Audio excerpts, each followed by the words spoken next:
हया मरियम एक वो बदकिस्मत बच्ची जो स्पाइनल मस्कुलर एट्रोफी जैसी बीमारी से इस वक्त अपनी ज़िंदगी की बका की जंग लड़ रही है।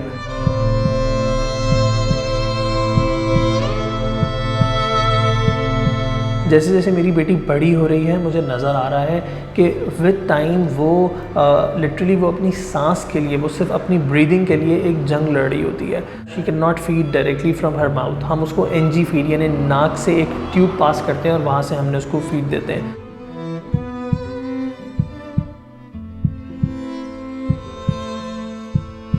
नोवार्टिस कंपनी ने 2019 में एक ड्रग लॉन्च की, FDA अप्रूव हुई उनकी ये ड्रग। उसकी प्राइस रखी गई $2.1 मिलियन यानी $21 लाख उसकी प्राइस रखी गई।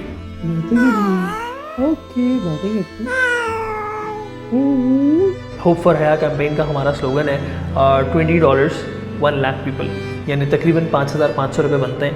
अगर 1 लाख लोग हमें इसमें सपोर्ट करेंगे तो इंशाल्लाह ताला $2 लाख $20 लाख या $21 लाख की अमाउंट जनरेट करना इंशाल्लाह ताला कोई इतना मसला नहीं होगा। मैं चाहता हूँ कि पाकिस्तानी हुकूमत तक, सिंध गवर्नमेंट तक, पाकिस्तानी अवाम तक मैं ये अपील लेके जाना चाहता हूँ।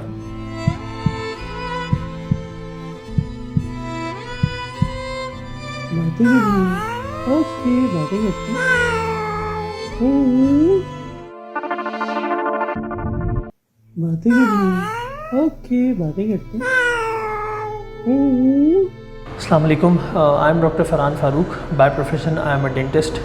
मैं हया मरियम का फ़ादर हूँ। हया मरियम एक वो बदकिस्मत बच्ची जो स्पाइनल मस्कुलर एट्रोफी जैसी बीमारी से इस वक्त अपनी ज़िंदगी की बका की जंग लड़ रही है।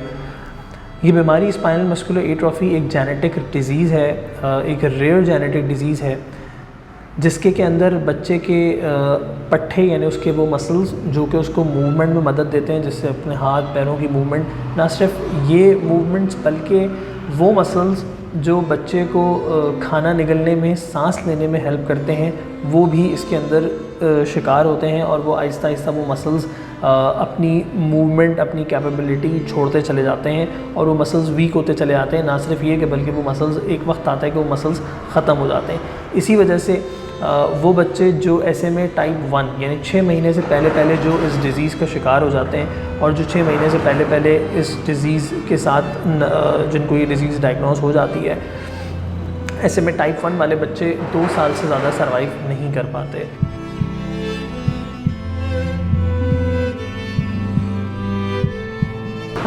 मेरे लिए इस बात को मैं अगर बिल्कुल स्टार्ट से आऊँ, हया मरियम की पैदाइश 3 अक्टूबर 2023 को हुई।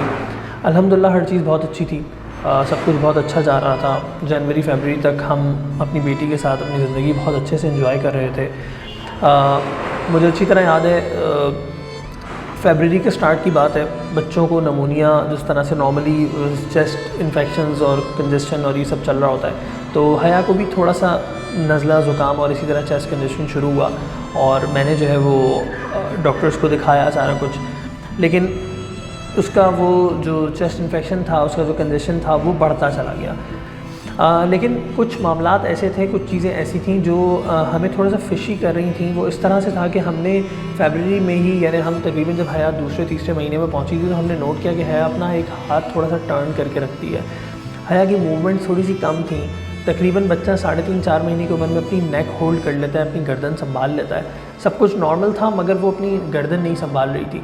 हमने डॉक्टर से इस बात को कंसल्ट भी किया था, लेकिन जब ये नमूनिया की एपिसोड हुई, सारा कुछ हुआ, तो फिर उसके बाद डॉक्टर्स का भी कुछ डायग्नोसिस इस तरफ जा रहा था और वो यही हुआ कि MMI में कुछ टेस्ट हुए, कुछ न्यूरोलॉजिक टेस्टिंग हुई, जिससे हमें ये पता चला, जिससे हमें डाउट हुआ कि हम SMA की तरफ जा रहे हैं।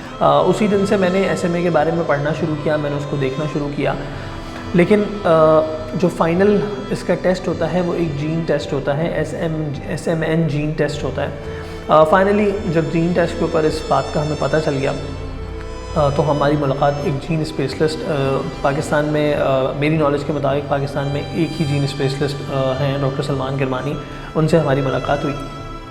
उन्होंने इस डिज़ीज़ के बारे में हमें मज़ीद चीज़ें भी बताई, लेकिन मामला जब यहाँ तक आया कि मुझे ये समझ आना शुरू हुआ कि वक्त के साथ साथ मेरी बेटी की कंडीशन ख़राब होती चली जा रही है, क्योंकि देखें 6 महीने की एज में आके 5-6 महीने की एज में आके बच्चा एक वेट अटेन कर लेता है, और अगर बच्चे में इस तरह की कोई अंडरलाइंग जेनेटिक डिजीज़ चल रही है तो फिर वो बच्चा आगे अपने आप को उस तरह से सर्वाइव नहीं कर पा रहा होता।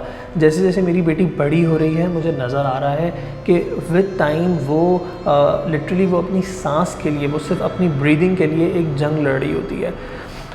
यूजुअली जब हम उसको थोड़ी सी देर के लिए गोद में लेते हैं या हम उसको बिठाते हैं या जब हम उसको फ़ीड कराते हैं, and provided that she can not feed directly from her mouth, हम उसको एनजी फीड यानी नाक से एक ट्यूब पास करते हैं और वहाँ से हमने उसको फीड देते हैं।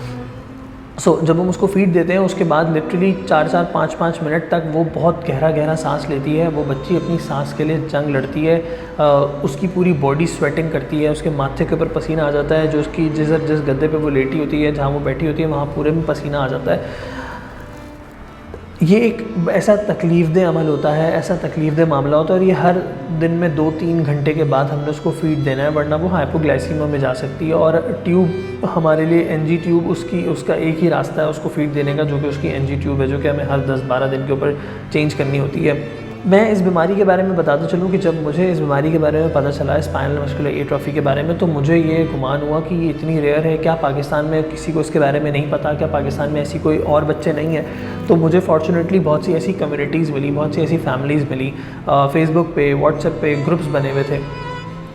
बदकिस्मती के साथ ऐसे में टाइप 1 वाले जितने भी पेरेंट्स हैं, मैं एक वसूख के साथ, मेरे पास कुछ डेटा मौजूद है, मैं उस डेटा के बेसिस पे वसूख के साथ कह सकता हूँ कि more than 50% of parents don't have their child right now. उनके बच्चे इस दुनिया से जा चुके हैं, वो अपने बच्चों की जंग नहीं लड़ सके, वो अपने बच्चों की बका की जंग नहीं लड़ सके, और वो सर्वाइव नहीं कर सके।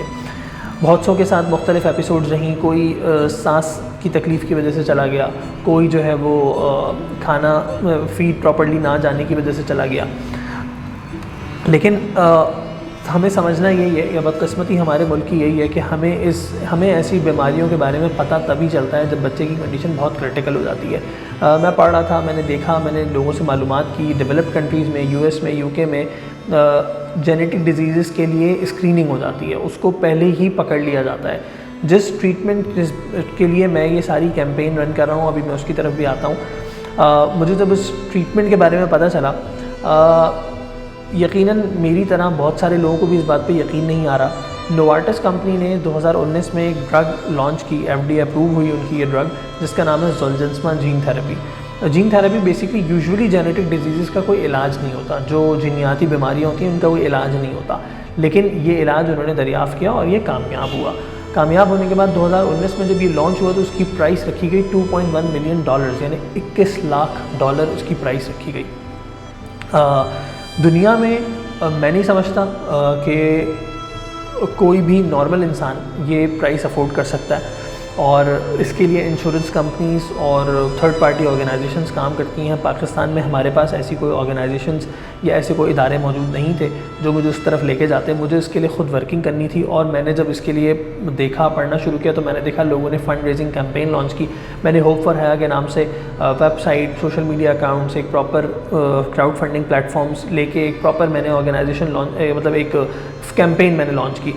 मेरे दोस्त अहबाब, मेरे कज़न्स, मेरी फैमिली, सब ने मुझे बहुत सपोर्ट किया, और इस सब के साथ मैंने ये अपील मैं चाहता हूँ कि पाकिस्तानी हुकूमत तक, सिंध गवर्नमेंट तक, पाकिस्तानी अवाम तक मैं ये अपील लेके जाना चाहता हूँ। और ना सिर्फ मैं ये अपने लिए, बल्कि ये बहुत से ऐसी फैमिलीज़ की आवाज़ होगी, बहुत से ऐसे लोग हैं, मैंने कहा ना, बहुत से ऐसे बच्चे, मैं बहुत सी ऐसी फैमिलीज़ को जानता हूँ जिनके बच्चे अब इस दुनिया में नहीं हैं, उन्होंने भी कोशिशें की होंगी, उन्होंने भी अपने तौर पर हर मुमकिन कोशिश की। मैंने भी इस ट्रीटमेंट के लिए इसलिए सोचा क्योंकि मुझे पता चला कि एक मैनेज एक्सेस प्रोग्राम पाकिस्तान में, एक नोवार्टिस ने मैनेज एक्सेस प्रोग्राम लॉन्च किया था, जिसके अंदर वो लॉटरी प्रोग्राम के तहत जो है वो बच्चों को इनरोल करते थे, और जो बच्चे नॉमिनेट होते थे उन बच्चों को वो ड्रग दे दी जाती थी। पाकिस्तान में तकरीबन 50 से 60 के करीब बच्चे इनरोल हुए, जिसमें से 5 बच्चों को ये ड्रग मिली। मैं उन बच्चों के पेरेंट्स से भी बात की है मैंने, मुझे डॉक्टर से भी पता चला, उनमें से माशाल्लाह बहुत से बच्चों के बहुत अच्छे रिजल्ट्स हैं। लेकिन बदकिस्मती से जनवरी 2023 में ये प्रोग्राम बंद कर दिया गया।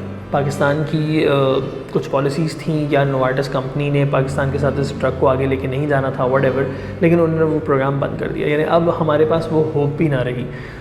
मुझे इसके लिए यही रास्ता समझ आया कि मैंने सबसे पहली चीज़ मैंने कंपनी से बात की, मुझे पता चला कि ये ड्रग की कॉस्ट है, कुछ अमाउंट सुन के कोई और एक दो प्रोग्राम है, अर्ली एक्सेस प्रोग्राम है, मैं उसकी ज़रिए से कर सकता हूँ। लेकिन अगेन वो इतनी बड़ी अमाउंट्स थी कि मुझे नहीं लगता कि एक अपर मिडिल क्लास तबके के लिए भी पाकिस्तान में ये अमाउंट जनरेट करना पॉसिबल था।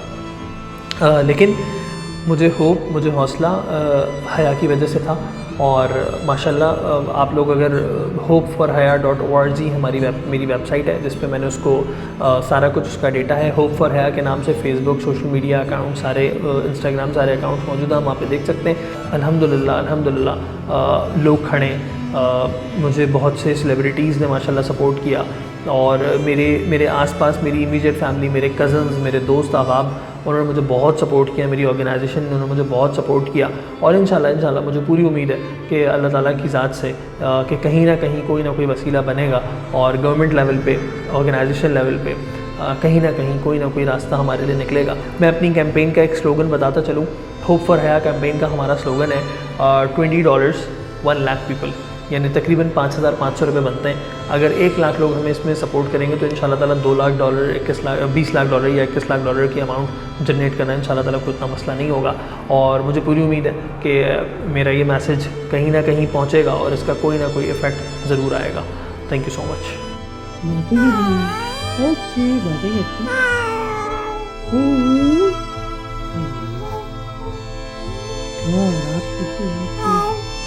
ये बज रहे हैं, सोना नहीं है आपको?